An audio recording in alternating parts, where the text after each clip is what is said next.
here because I want to break a cycle that I've been stuck in for a long time, and I really want to let it go completely. I do understand about the heart space, and sometimes I'm able to experience that peace. But for a very long time, I've been living with exhaustion and not sleeping at all, not for even 1 minute, and my nervous system is in a bad condition, so it's very difficult to be peaceful enough.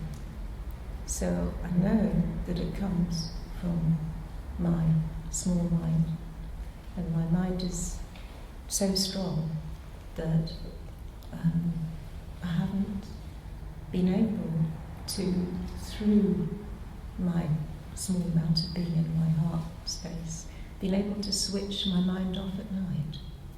And so it's sort of like being all stuck in an endless cinema, and I have managed to survive by distancing myself from it and observing it and turning the volume down, but not stopping it. And of course my mind frequently gives me the message that I can't be at peace whilst I'm so shattered. And I know that isn't the higher truth, but I get in and out of it because it is a life experience. So I'm just wanting some help to break this cycle so that I can be what I know I already am. Thank you so much. Just put your left hand here for a moment. And so that you're not speaking from memory, if you just slide the microphone cap down, it's slid off, can you see? That's it. Thank you. Okay. Now just close your eyes for a moment.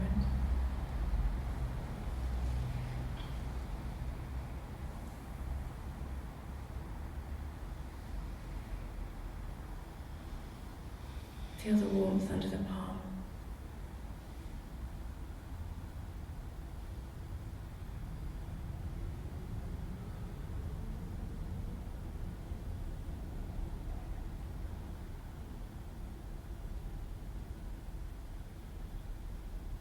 Now when you're ready, can you open your physical eyes, but let the warmth under your palm look.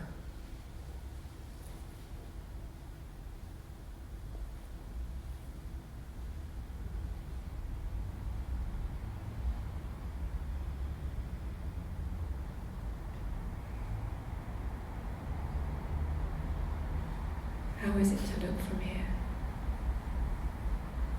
Peaceful. The microphone's Oh. Peaceful.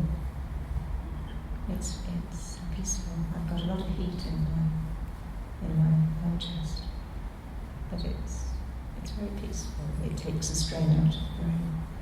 Okay. So the peacefulness is itself heat. Is it hot? The peacefulness. We see there's a lot of heat, a lot of hot. No, the burning is higher up. Okay. Yes. So the peacefulness itself, is it burning? No. Okay. Now see what you were saying there. The peacefulness of being is not burning, but burning is arising within it. In my physical body. Yes. It's okay, let the burning come. It's serving in some way. When a being begins that journey to the heart, everything is stirred up. It's an almighty fire. The mind gets very noisy, noisier than it's ever been before, and this can be very confusing.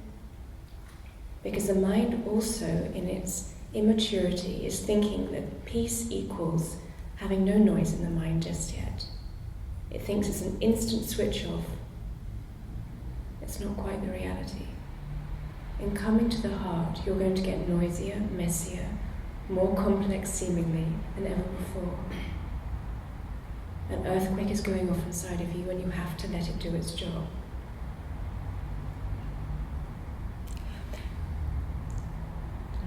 including not sleeping for a while. 20 years. 20 years. 20 years is but a blip. It's one mind. One mind. One consciousness evolving through its children. And this is the way that you're serving.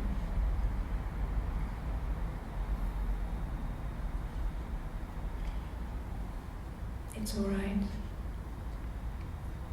Through everything that's happening, you're coming home. But the mind is impatient, and it always thinks it's getting it wrong. It's always punishing itself. Yeah. It feels like I thought that I understand that the mind will be completely restless, but I didn't understand that it meant I wouldn't sleep. I thought that by not sleeping, I was holding everything up and wasting my time on earth. And it felt like I was only living a very small part of myself. That's what it's been feeling like. Okay. So many things will be served through this period. So many aspects of the personal you are being cleaned out, brought to the surface of the screen. When it being comes to the heart, if you imagine the mind like a cauldron, a big cooking pot, full, but it's been sitting there for a long time, unattended, and all of the stuff is at the bottom of the pot. And the minute you start coming to the heart, everything starts to boil, starts to bubble up, and all of that stuff that's hidden at the bottom comes to the surface all at once. And that's what's been happening for you. And it happens for every being. Because nothing can hide anymore. And it's not just your personal story that comes to the surface, because you are the collective.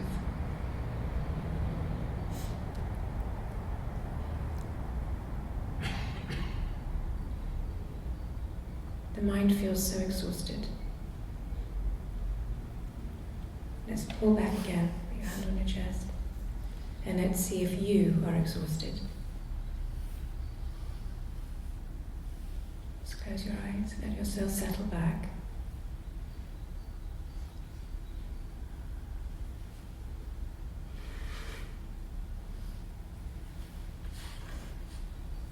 Can you feel space between the hand and chest? Yes. Okay, now feel the expansiveness of that space.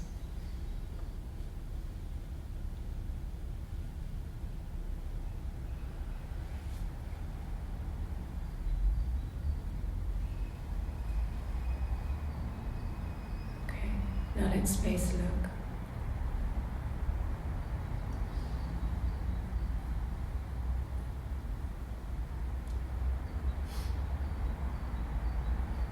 Let space listen to the traffic outside.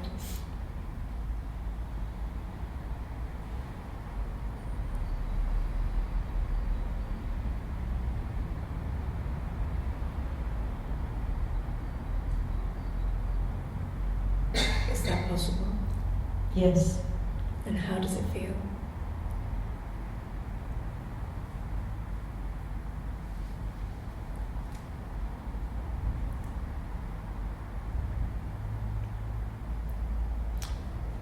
Peaceful. It feels like everything and nothing. In the midst of all of that traffic, you feel peaceful. Yes. All right. So now we can see the traffic of the mind comes and it goes. When you are completely absorbed within the traffic of the mind, you want the traffic to get out of the way. You want it to stop. You feel like it's a hindrance to your peace. Yes. And now you've pulled back to the expansive eye. And it's not in the way anymore. It can be there. Now the traffic of your mind will not necessarily stay as it's always been the more you come here. All of the details of this one are born out of all of your experiences and all of your reactions to them. And those reactions are born out of this one's unique script of responses, your needs and your expectations, unique to you. So therefore, everything that's travelling through the mind is like a whole hodgepodge of your reactivity for lifetimes. And the subtlety is that you have to let it run amok for a while and taste it again, but consciously.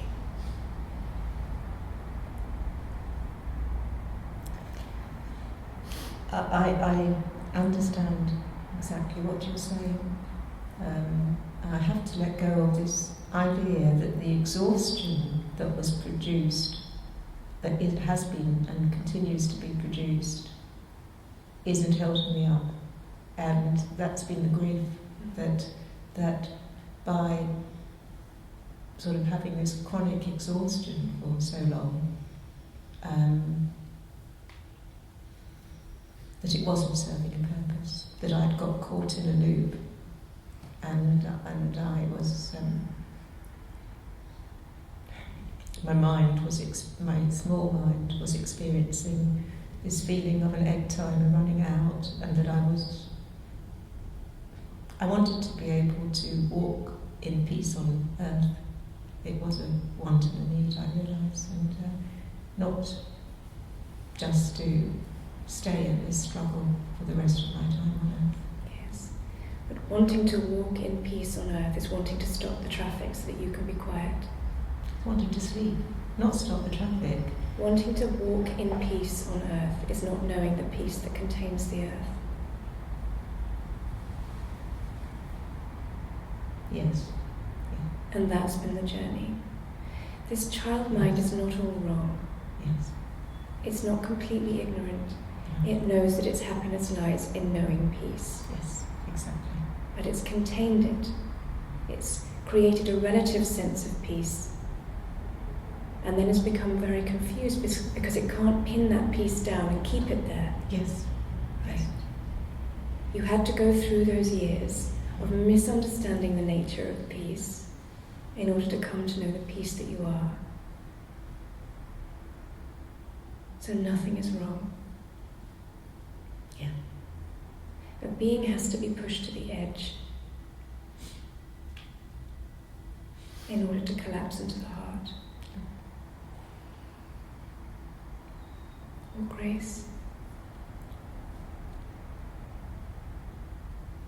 Can you prostrate yourself to this exhaustion? Yeah.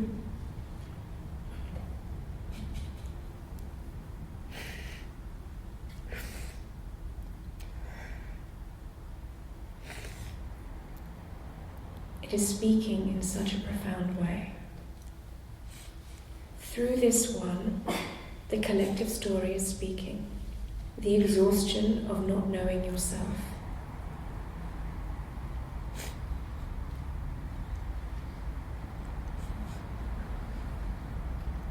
This is how this one has been used. Exactly. It's got me to the point when nothing, absolutely nothing, life can't offer me anything that will do other than complete. It's like got me to this point when ordinary living has no meaning at all.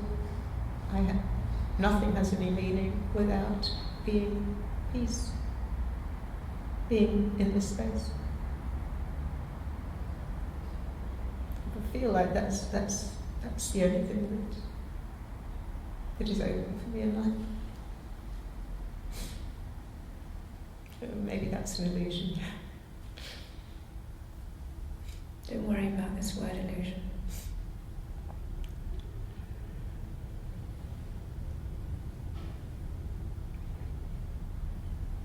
The wisdom in your words is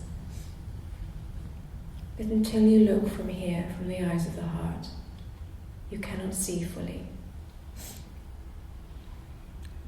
You cannot fully understand the picture. You cannot know the full reality. You may know portions of it, So now, in the simplest task, in the most complex task, your task is to look from here.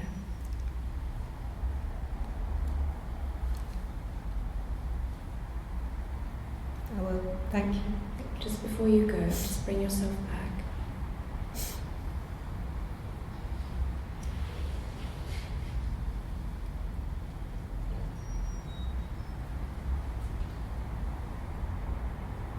Now again, looking from the eyes of the heart.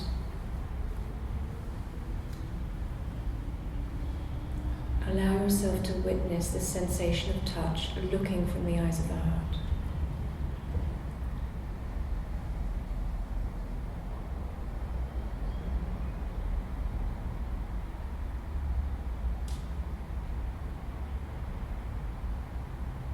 Now looking from the eyes of the heart, witness a holding of the microphone.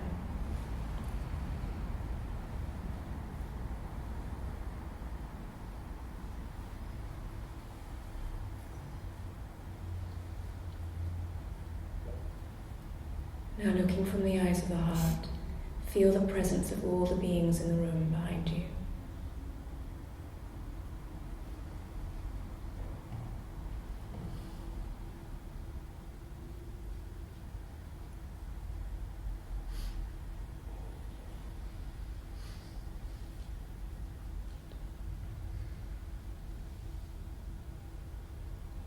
Now looking from the eyes of the heart, look at the details of the little one called a you. This person.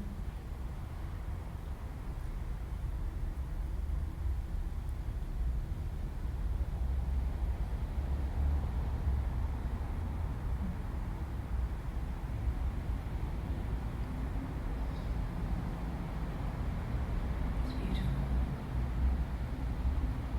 Now you can see the beauty within the beauty that you are.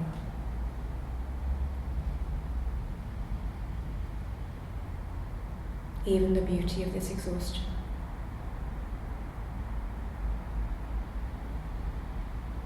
Only now can you understand why, if you even are required to understand why.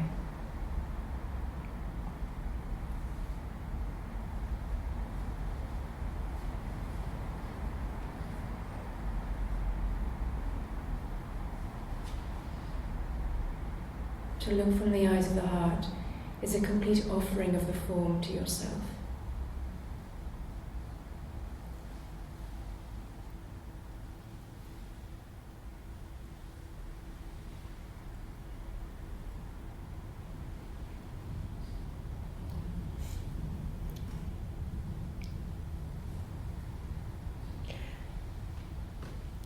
The mind steps in with asking me whether I will manage to live in this world from this place, because it feels like a space of being detached from reality. And now it feels that way. Yes. But you will function in the world better than you've functioned before. Yes. Yes. More fully, without contraction, without need, without demand. The world does not exist without you. This you, this space, is there a limit to it? No. No. If there is no limit to you, then you must be eternal, endlessly one with yourself. One you, one consciousness, one mind.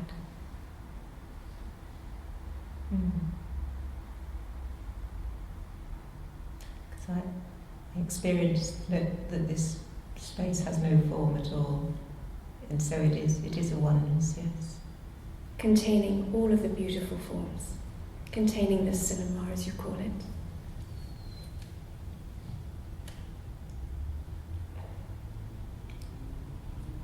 So the cinema will stop if it chooses to, and when it chooses to. You're here to experience. You've come into form. Yes. You've come into cause and effect. Yes. The cinema will continue. But imagine the storyline of this cinema when there's not a need driving the storyline.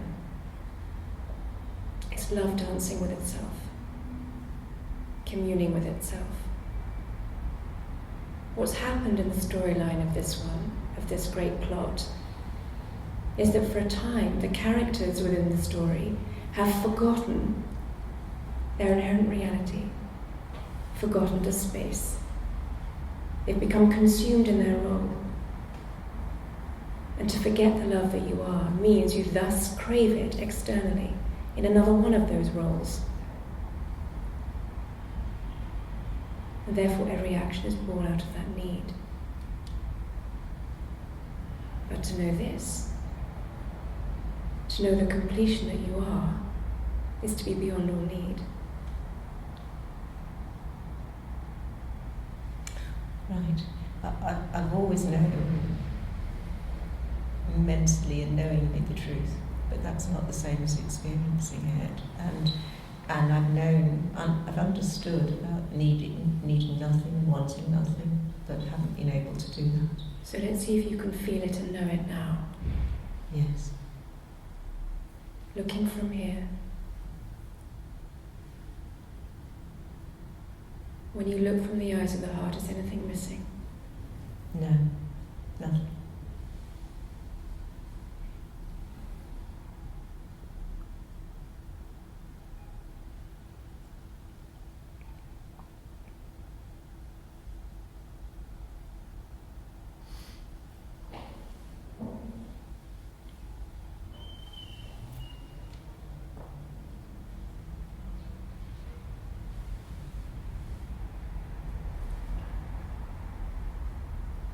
When you look from the eyes of the heart, do you mind if you don't sleep tonight?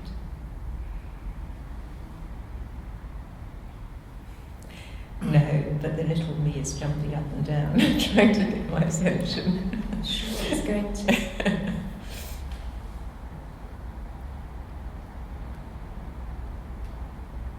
Profound work will be happening if you don't go to sleep. Let it do its job. Yes, and not allow my fear of time to be there, or not recognise that. You can't stop that if you're stopping it from the mind. No, of course. Yeah. Love is keeping you awake to bring you fully awake. Yes. So if you find yourself in the early hours in a struggle, put your hand on your chest, tune back in, and look from the eyes of the heart. When you look from the eyes of the heart, are you tired? No. Okay.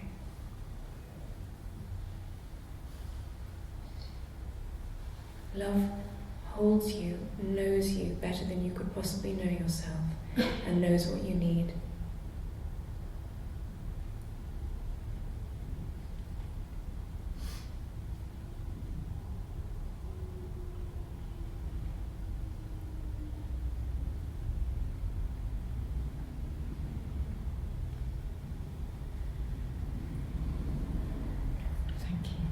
Thank you so much.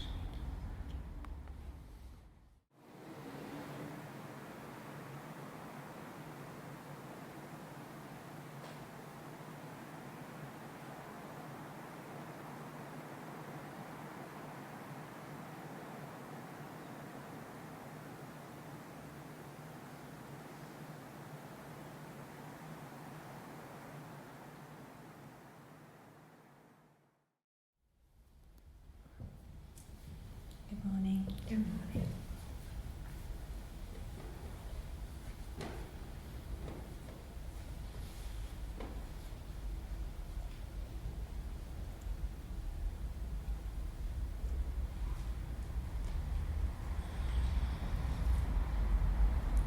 Since I saw you last, I haven't been practicing my meditation or yoga. And You just switched on. I feel good in my body. I thought I would ache and I would be craving my daily practice. After we left the last satsang, Bella and I went and bought some really nice food and we ate it together consciously. It was food that I wouldn't usually go for, but I felt like having a treat, and I had it from a unconditional place and we really enjoyed it.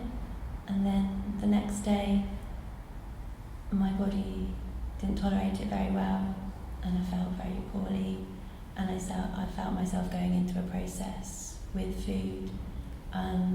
The days that followed that, I started eating, kind of like scoffing my food and not eating with love, but I was kind of switching from not liking what I was doing, but I was conscious of what I was doing, thinking this is okay, this is my script, this is the pattern. I also remembered what you were saying about washing the dishes. As much as I would wash, as gently as I'd wash Bella, and I've been really completely changing the way that we've been together. I've been washing her with so much love and myself, and trying to do it with the dishes as well. And it's just come about that these couple of weeks I've decided that the little area in my room, in my downstairs lounge, is not big enough. I sectioned off an area to do some healing, and it's not big enough, so I decided to move the rooms around. So my house is upside down now, and I've left it upside down with a lot of chaos, everything's everywhere, because I was doing it so slowly. And so my house is now chaotic, but I feel that we've been cleaning through Bella's room and working through all the toys gently with love, and she's been learning that, and she remembered you saying that. But the food issue, I'm just unsure of, because we're both allergic to gluten and our life feels so much better now we're not having that, and I tend to steer clear of sugar. But with it being Easter, and with me now coming from this consciousness of actually this is part of my script and it's okay to eat something as long as I eat it nicely, I kind of eat it nicely, and then the next day I feel terrible. And I did something similar last night. I just feel in the process with it, and I feel that it's definitely a big part of my script. And my childhood and adolescence, I ate whatever I wanted, loved food, and I feel now I'm more conscious. It's hard for me to just eat anything because it has a real effect the next day, and I'm very aware that I'm teaching Bella, so she sees me, I'm wanting to sit at the table and eat together nicely, and I'm teaching her how to use her knives and forks, and she'll see me kind of gobbling my food and she'll be like, "Mum, you're scoffing your food again." And it's like, yes I am, but I'm aware that it's part of what I'm trying to heal, and I'm just feeling that I raise my vibration when I'm not having sugar and gluten, and then I'm maybe subconsciously going for the sugar or alternative food, not necessarily junk food, but food that my body's not tolerating, and it's bringing me down. It's almost as I'm afraid of where I'm going, but at the same time I want to allow Bella to have Easter egg with her grumpy, and so I'm trying to establish self-love for me, as well as allowing Bella to have treats. I'm not sure how much sense that made, but it's very much in my mind at the moment, and I feel that what you were saying to the previous lady, go to the heart, and you can, does it matter if you sleep? No. Does it matter if I have an Easter egg tomorrow? No, but it doesn't in the moment, but then next week I'm not going to be feeling very well, and I'm just kind of needing a little bit of clarity. Sure. That's not what I was saying. It's not that anything is okay when you come to the heart. Actually, to come to the heart is to be very clear and precise about what is appropriate. You know what is right and good when you're looking from the eyes of the heart. It's not true that you can do anything or be anything in this form. There are many things that you're expressing here, and the subject of food is an enormous one for all beings. But there's another theme here of the one that is trying to cultivate an idea of self-love. And I understand where you're speaking from. But it's not the love of self that we are talking of. But it is a stepping stone.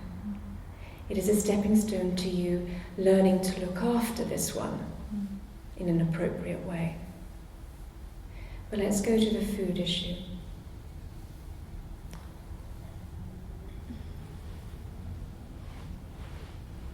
Everything is contained within this manifestation we call food. Your idea of being a person, a body-mind, is wrapped up within it. When there is no food, the body-mind goes into panic. Because the body-mind can see that without food, it equals a physical death, that fear of lack is paramount in the human psyche. Your whole concept of survival is wrapped up in food. The one that is gobbling food is desperate of loss, desperately fearful of loss, and is taking just in case it's not there tomorrow, in case someone takes it from you, in case it will be denied you. Yeah, I feel that, I don't know, when I'm doing it is when I'm really low, and it's kind of releasing some kind of endorphins when I'm doing it. That's how it feels, and it's such a pattern, and I almost feel uncomfortable, like, because I've been consciously trying to eat slower since last week, because I've been doing it, and it's kind of like I find myself eating really fast, and Bella was just like, well, don't practice, I was like, maybe I shouldn't practice practice eating really consciously, putting my foot down, because it's just not feeling right. And then when I just let that go, I felt a bit more comfortable with eating slightly faster. But because I was making it such an issue for myself, it was making me feel really ill. We talked last time in some detail about practice and how your practice, your personal practice, has been guiding you for some years. And we also spoke about, for a time, of just putting aside all practices completely and starting from a blank slate, because so much is wrapped up in your practice. And what's happening is that you hold it and you maintain the practice for a while, but it can't be sustained, and then you collapse, and then you get very cross with yourself, and that moves into a depression. And then the only way to get out of it is to push yourself back into practice, and it's a seesaw effect. And that is what we were discussing last time, that sense of being able to actually say, I can let all of that go for this moment and not be holding on to that, is the same with the food. Whether it's practice, whether it's food, whether it's a relationship, whether it's a child, all human beings are seeking to complete themselves with something, to fill that void. Now again, just to be clear, it's not all completely wrong. We could say that something is missing. Remembrance of yourself. That's all.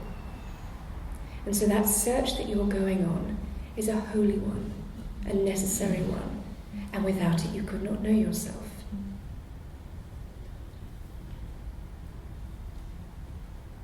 So back to the gobbling.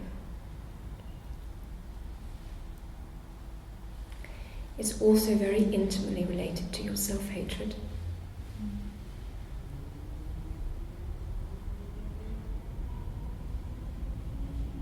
Beings are in such profound self-hatred.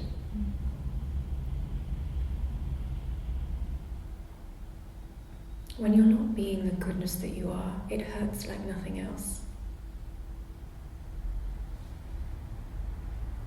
And being self-harm in many different ways, unconsciously, consciously, obviously or not, because they inherently feel unworthy.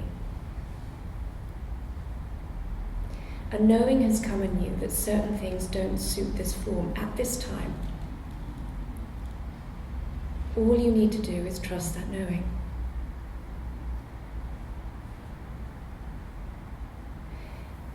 The misunderstanding of, if I just come here, I can do anything because it's all okay and nothing matters, will cause much confusion and much more misbehavior.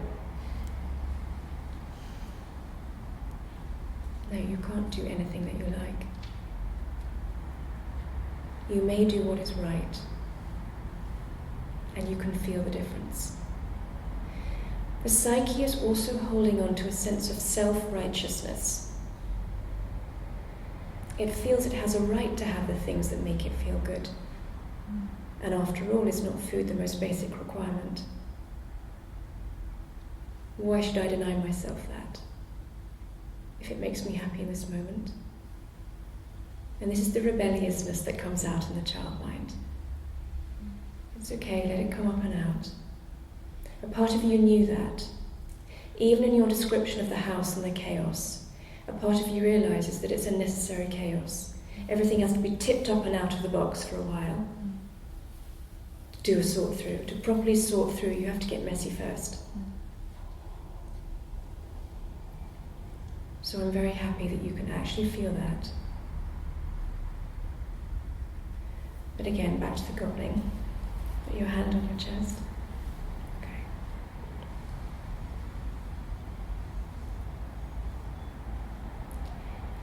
The gobbling is very close, intimately connected with the one that jumped up to the cushion last time we met without putting her hand up. She couldn't bear to wait. She broke the rules. This time you didn't. It's the first time you put your hand up. And it was a completely different vibration. There was utter respect in this one. The gobbler is always breaking the rules. It wants, it grabs, I must have.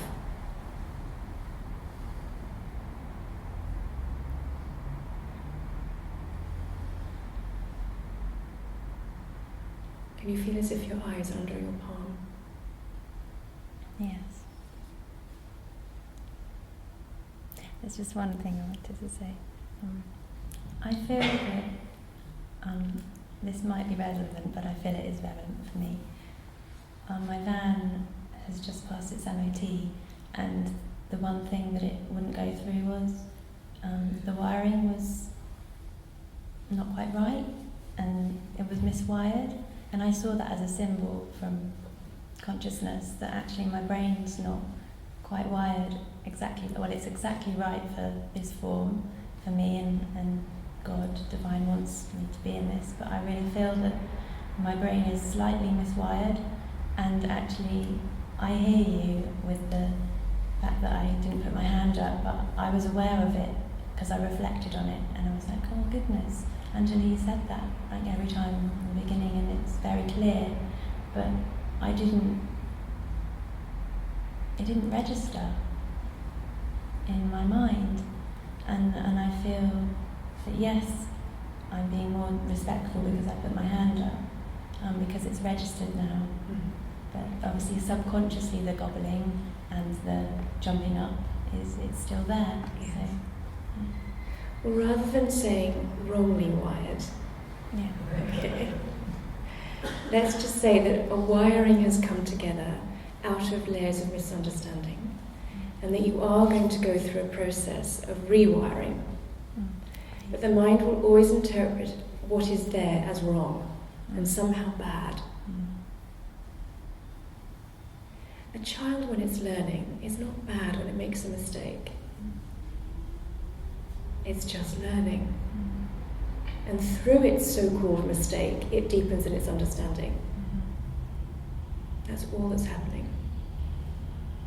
But the real gift here is that you're beginning to see it consciously in the moment, to see how the former patterns of wiring that have been born out of this one story, this one's unique set of your needs and expectations, how it's driving your movements. From eating food to cleaning your house to coming up in satsang, your unique wiring is firing and determining each movement. By coming here, you unplug that wiring slowly, slowly over time, until there's nothing left to fire up.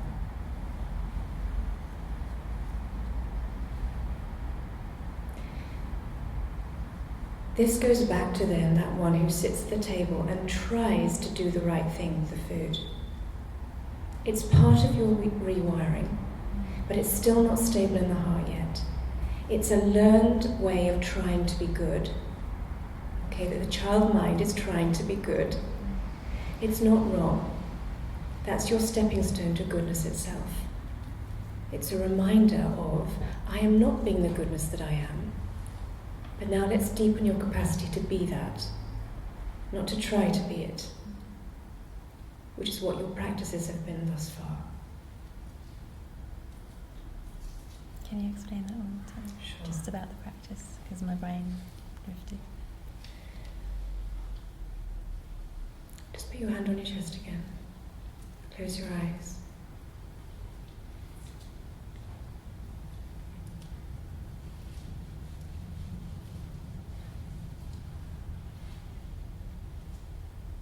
Feel the space between the hand and the chest.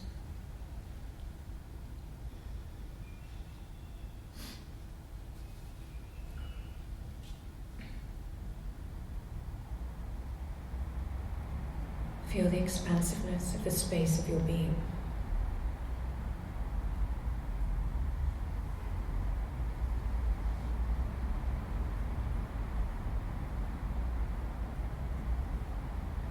Is the space of your being male or female?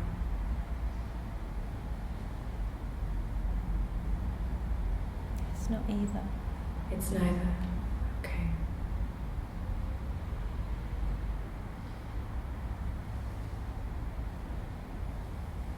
Does it want anything?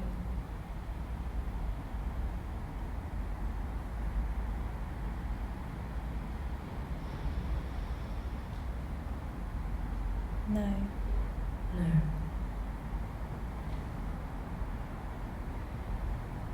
So next time you're at the table and you feel that impulse to eat fast or to snatch at your food, close your eyes and put your hand on your heart and bring yourself back.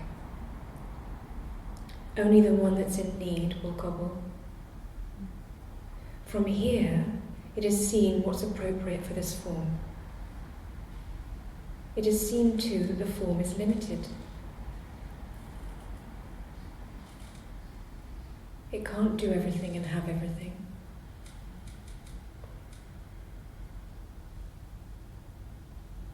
There's beauty even in that limitation. But that form of limitation is not a contraction in the psyche. What I mean by that is that when you come to the heart, the person still remains. But a person who is not committed to only being a person, and not committed to an idea of itself. And therefore its own unique qualities are freed.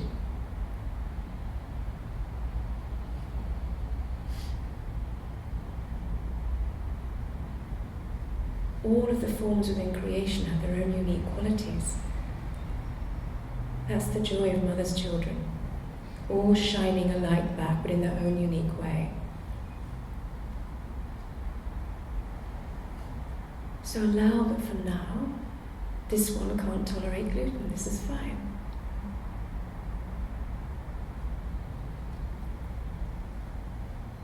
The mind will jump in with a reason for that. Don't worry about this, just trust your knowing. The body is a very wise mechanism.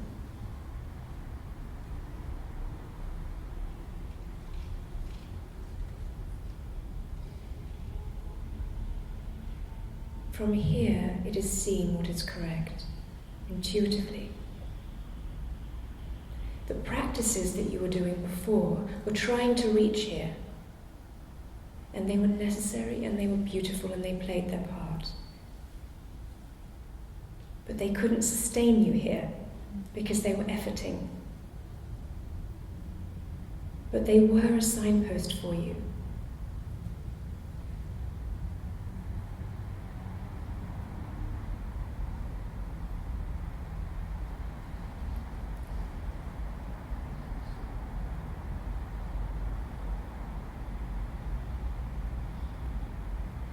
I'd like you to just touch on this expression you say, to consciously eat.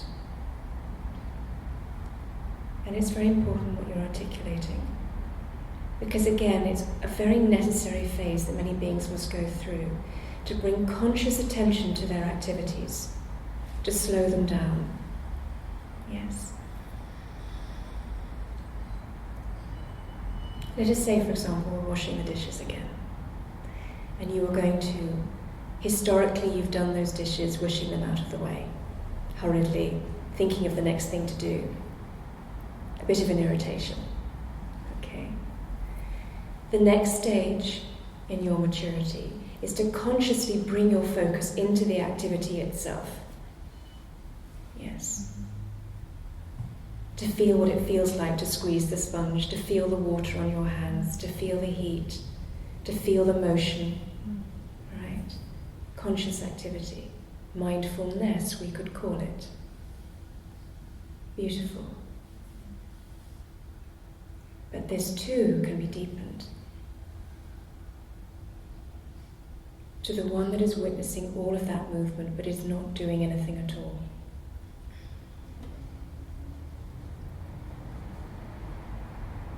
Right now, many things are going on in the body-mind. A physical action is occurring if you're placing the hand on the chest.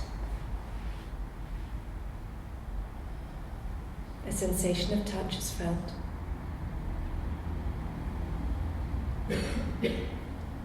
Now bring your focus back to the space of your being.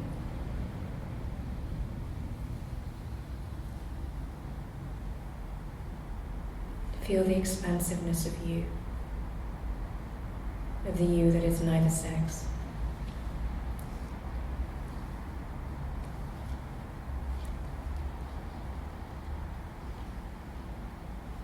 Is this you touching?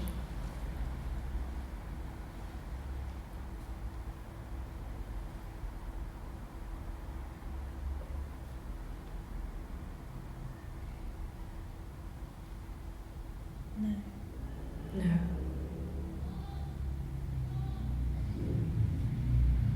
And yet touching is occurring. In the deepest sense, it's all you.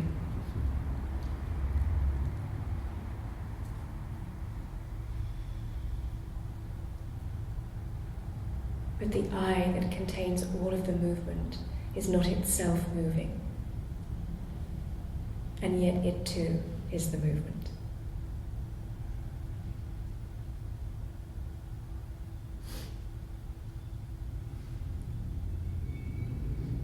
To look from the eyes of the heart is to give yourself to this I, and thus natural movement will come spontaneously, freely, without interference.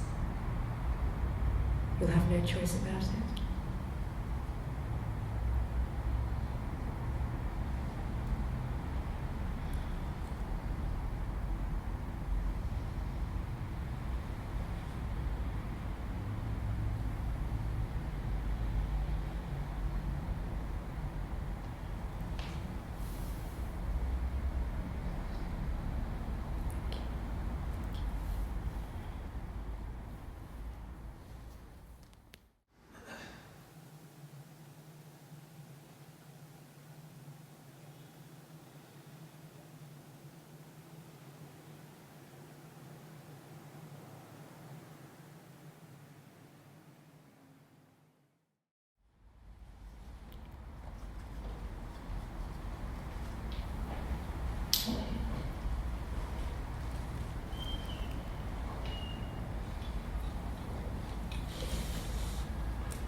trying to stop my heart beating.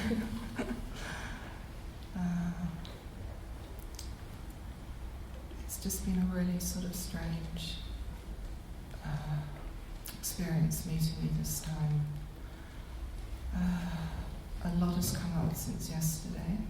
A lot came up while I was here yesterday. And fear, sadness, frustration, and since then, I think the reason I've come up is to somehow get a sense of what's true for me, that I can see that a lot of the fear and neediness and the indecision is like what you call child mind. The things that have felt really true has been like sadness. And there were tears this morning when you did that meditation, and I have no idea why, but at some level the sadness feels more true, really, than these other things. And what I did last night was, with all of this stuff stirring about, I went to my heart. Sorry, I went to my heart, and I couldn't get past the emotions. I was so in the emotions, and feeling them, allowing them, and the tears and the whatever. I did a painting. I did try and paint the doubt, but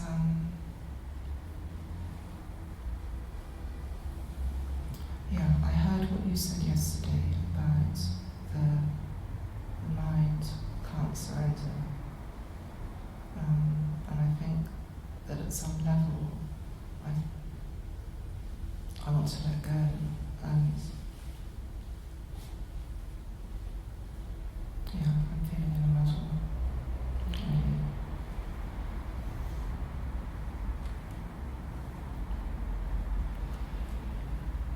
What I was saying about surrender is that it's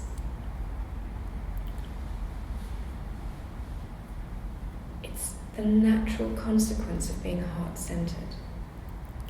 It's not an action the mind can take as such.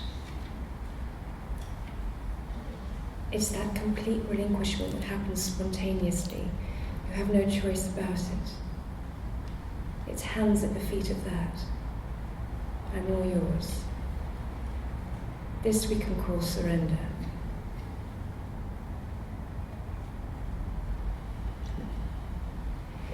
Also, these emotions must not be brushed aside.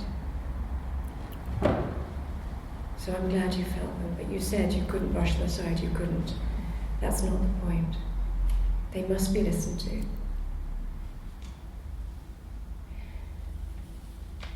When I say child mind, I don't necessarily mean your inner child. What I mean is every human identified mind. So when I say child mind, that's what I'm referring to. Right? Every mind that's committed to being just a person. So I'm saying child because it's still developing. It's still maturing in its understanding of itself. So this sadness that you're feeling, when a being comes to the heart and tastes that purity, an overwhelming grief comes for many beings. The grief of forgetfulness, the grief of your amnesia, the grief of the child that's been abandoned, seemingly, or the child that feels that it's been away from its mother for a long time and finally has come home. The sadness of all of that collective misunderstanding you are feeling. It's vast, this grief. You don't even need to try and understand it. Let it come. Let it empty you out onto the floor.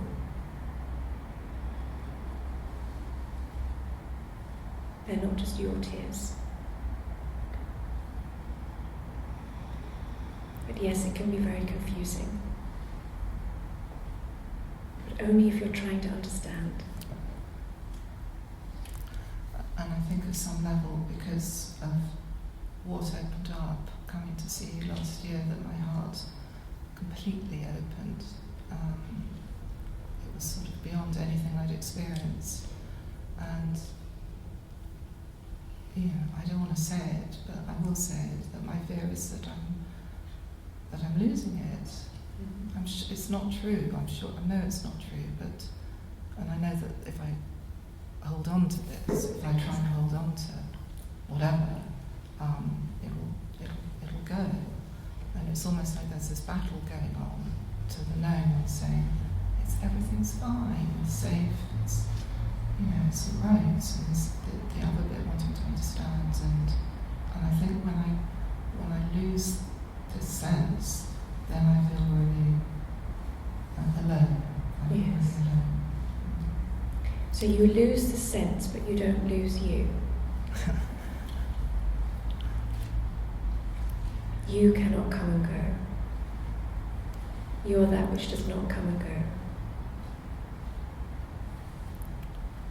But don't trust my words, let this be your knowing. Put your hand on your chest for a moment. Okay, just close your eyes. And let yourself settle into the touch.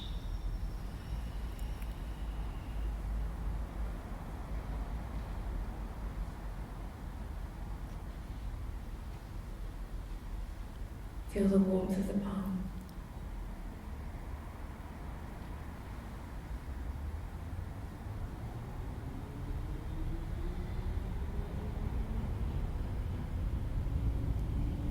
Can you feel space between the hand and chest? Yes. Okay, really allow yourself to dive into it and be it.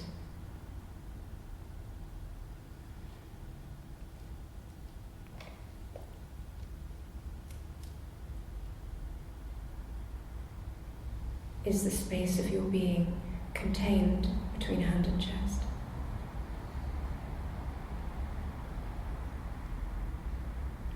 No. Is it male or female? Neither. Is it trying to understand anything? No.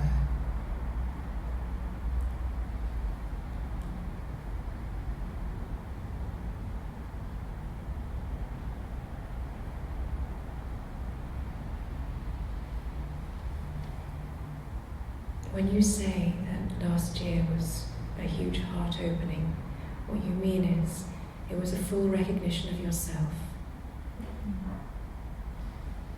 And in that moment, you said yes to total catastrophe. Yes, you did.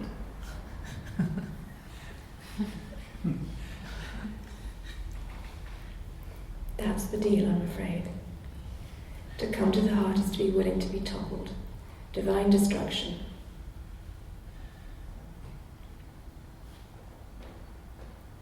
And your yes has to keep coming. Yes to being destroyed. Yes to having everything turned upside down. Yes to not understanding anymore.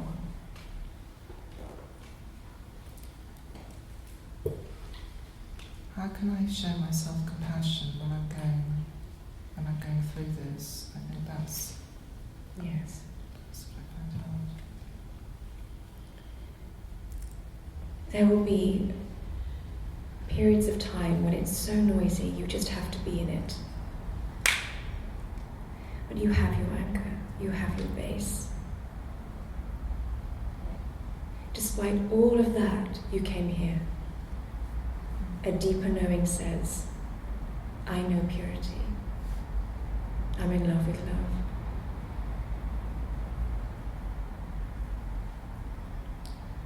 Use a form. Use a form of love to hold on to. That's the point of it. until there is no longer any need to hold on to anything. It's a reminder, that's all. It plugs you back in. But in every moment of your day, this is your task, form or no form of love. To tune in to Ma that is you, to the silence of your being, to the you that is neither male nor female, despite us calling it Ma.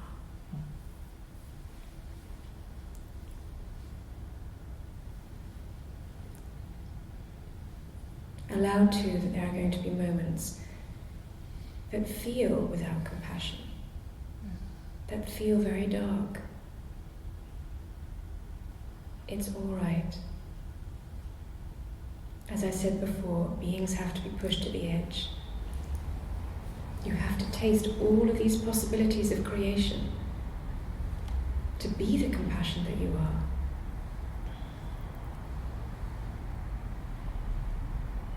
But while there, or almost as instantly as you can, is to see that one that's in reactivity and to see why. See the need that wasn't met. Understand your patterns. Understand your triggers.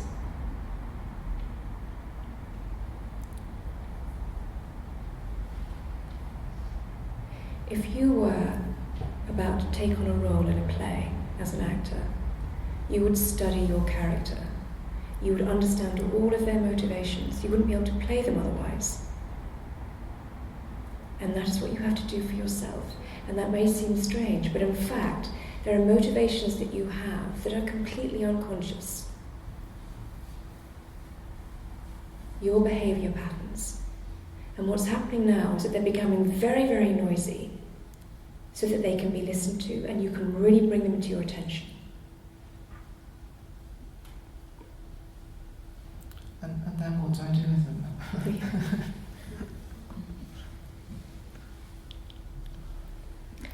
In a sense, there's nothing to be done to them. It is a shifting of your perspective. The more you come here, the more you can view each of those contractions from the compassion that you are.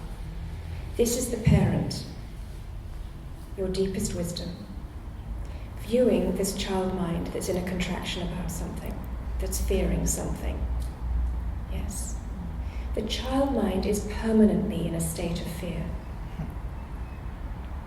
Unconsciously or consciously, it's always there. It's the driving force. And why? Because it feels isolated and separate. It feels alone. It's forgotten the parent. It feels separate from the parent, abandoned by it. So the behaviors that come out in each child mind will all come from that root of fear, but will, in each being, fear will demonstrate in a unique way. And you'll have your set of themes, okay, of how you express in this story. And every being that you meet will dig them out. That's why your loved ones are such great teachers, because they dig you out of you. They push your buttons like no one else.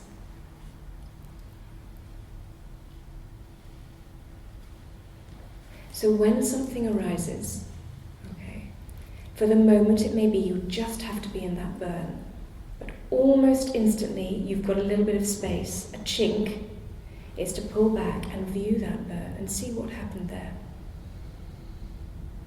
As I said yesterday, it's very useful at this stage to write it out.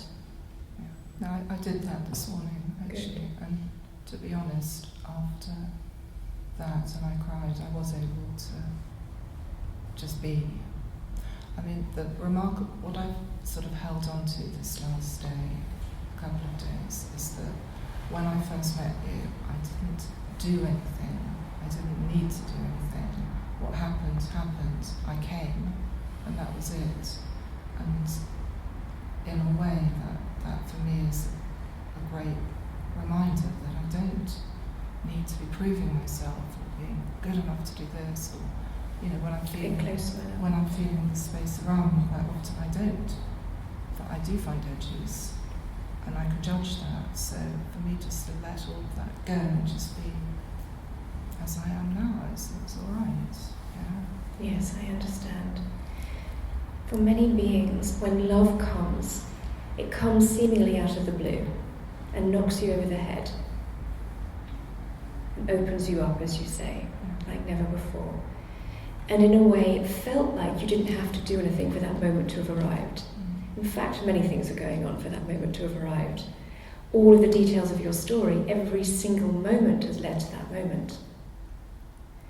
But what comes after that is much more conscious.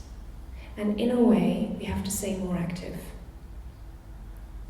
It then becomes your duty to catch that little one that is still in possession of itself,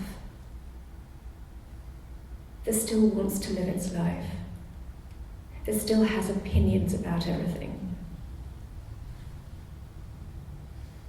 And it comes out all the time because, of course, that's your understanding of who you are thus far.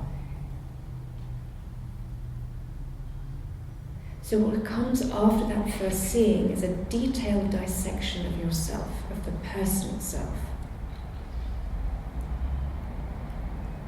And how does one do, what I found last night was I had a sudden moment where I realised I've been thinking about myself all evening, and things shifted because I thought about a situation from someone else's perspective. I can get caught up in this self-inquiry and the mind self-inquiry rather than the heart. Let's just be clear with that with me. Can you say that again? So when you say self-inquiry, do you mean your personal story? A little bit about what you were saying about unpicking the detail and following maybe the truth, just seeing where that goes, and doing it from a heart place rather than a mind place. I suppose that's... Yes. You say you painted a picture afterwards, so you're doing it already without realising. Something burned in you, an emotion came up, many emotions I'm sure, all right, a big confusion, and you put it all onto the page, onto the canvas with paint. That process itself was an emptying. You weren't trying to cerebrally dissect anything when you were painting. It's much deeper than that. But as a result of that expression, a deeper seeing of your personality comes to the fore. What's happening is you're deepening your capacity to look at yourself from here. The reality is, this thinking mind, this heart is all mind. You are the intellect. But thus far you've been intellect ruled and haven't seen the whole picture. But from here you are the vast intelligence that understands all of the creative nuances of this play because you created them.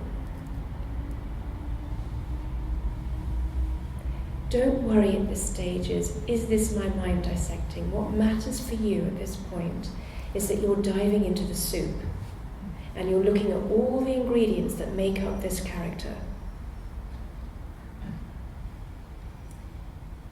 The very fact that you can come to the canvas and put it down in that way is saying that you're looking in a deeper way, in a more abstract way at this personality and getting to the core of the character traits.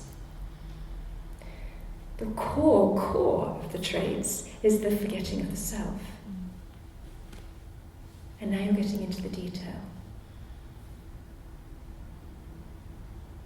There's no hurry here. Let yourself pick this one apart. Don't worry about whether it's too cerebral or not. It won't be at this stage. You're just investigating. Because you're feeling intuitively what's right and what's wrong. You can feel in yourself when something isn't true. When a behavior in you is not correct. A turbulence comes in the being. That turbulence, the very fact that you can feel turbulence in your being, is saying something is not chiming correctly. And for the moment, if it's not quite clear why it's not chiming correctly, paint it onto the canvas, write it onto the page. That is your dissection, to see the ways in which this character expresses its pain, its misunderstanding. By doing that, you're unplugging it. The next stage is to be in that situation where you feel a burn, where you feel something triggering you, and to look from here.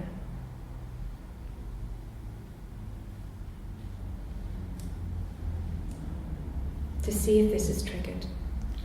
You make it sound so easy. Well, I can promise you it's not. But it is beautiful. There is nothing more beautiful than that sincere digging of yourself.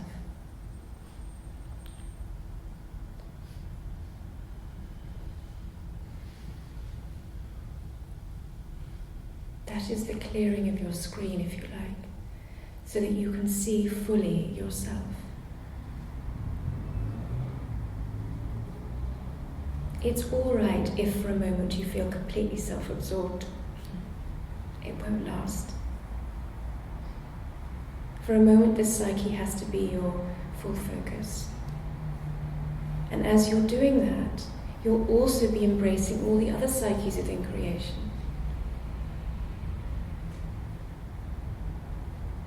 It's all one big melt.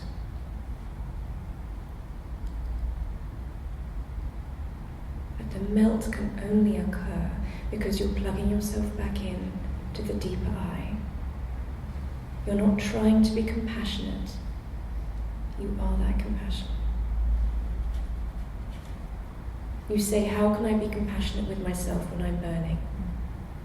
The minute there's a chink of space, pull back to compassion itself. Again, let's do it now.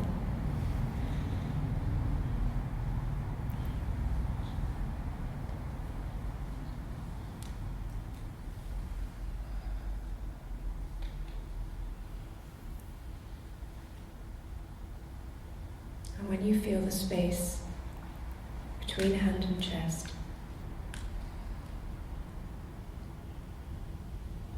as soon as you're feeling space, open your eyes, but let space look.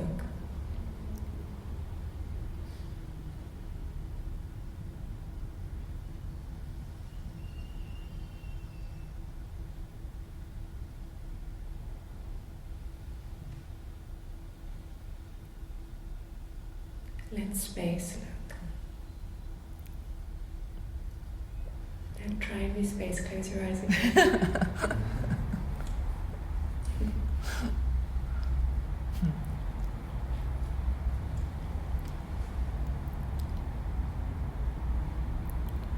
Feel it. Feel the expansiveness of you. The you that you cannot touch.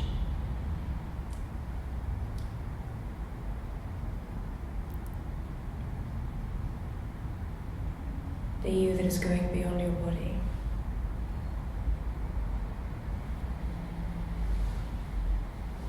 It's neither male nor female.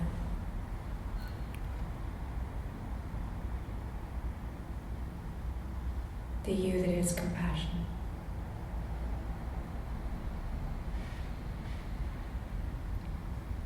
That is love.